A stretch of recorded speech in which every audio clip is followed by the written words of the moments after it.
Hey guys, how's it going? It's LTM here. I'm at the Cinemark right now, and I am going to go and watch Knock at the Cabin. So, I know this movie has already been out for about a week now. So I actually thought about going opening weekend to see this, but then just stuff kind of got in the way. I was really busy with my job, but today I finally got the day, and I'm probably sure this is probably gonna be uploaded the next day or maybe late tonight. But I'm finally getting the chance to go watch this film. I've heard a lot of people say, I've heard mixed things honestly, but I've heard both good and bad things. So, and I guess people want me to go see it. So now, last week I saw 80 for Brady, so if you haven't seen that movie yet, go check that one out as well, and I also did a vlog on that.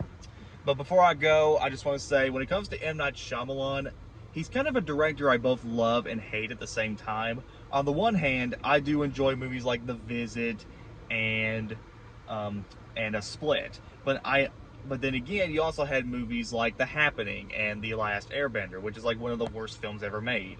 Unless this is going to be like a so bad it's good film, like say Lady in the Water, then I'm in for a treat. So having really high hopes for this movie going into it. Well, it's got Drax from Guardians of the Galaxy in it, so that's going to be one thing that's going to stand out. So I'm just going to leave you guys right here, and this is LTM signing out, and I'll see you guys next time. Sorry, I messed that up. I'll be right back.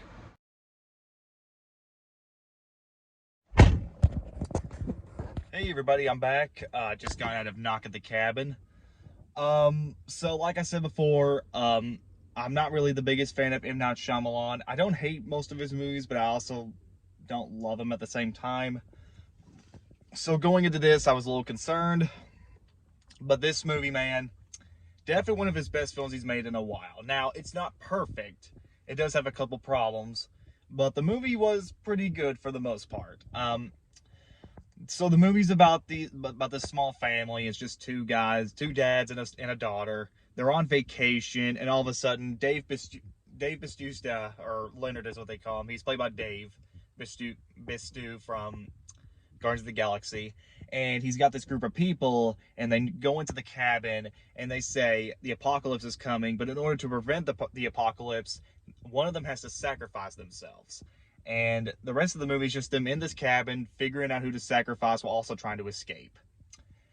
And I will not go from there because, buddy, it's kind of twisty, honestly. I won't say it's M. Night Shyamalan's best twist, but it gets to you. Trust me, it really gets to you when you get out of the theater.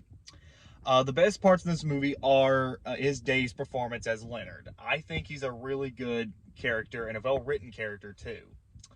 Everybody else does a really good job with their performances.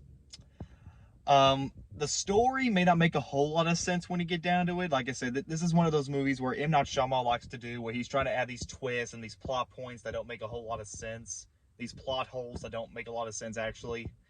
And it just kind of makes you confused. And yeah, it's another one of those movies where it does. But, you know, at the very least, there's a lot of cool ideas in this, really interesting ideas.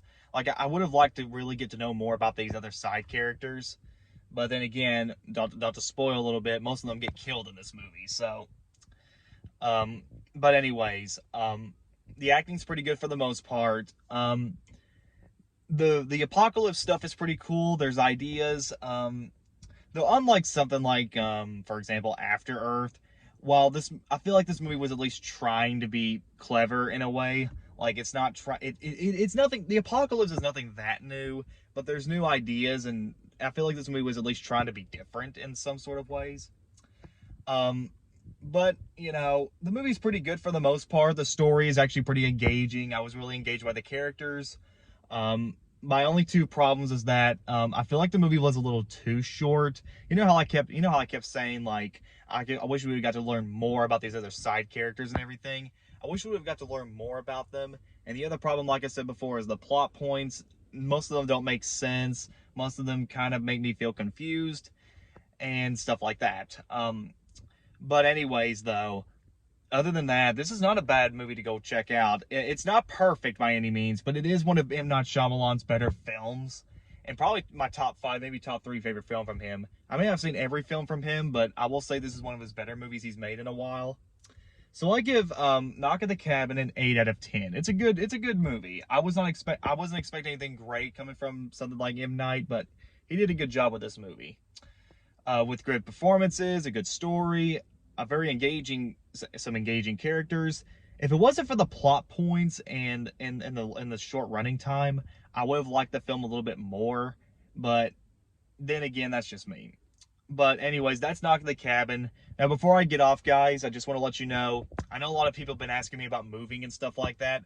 We did find a house, but basically, the house that we were going to buy was already bought by a few other people. And in order for us not to sue the guy that was going to do it, we decided not to buy the house. And we're still house searching for now. We're going to move eventually, but we don't know where or when. So the choices right now are just kind of in the middle.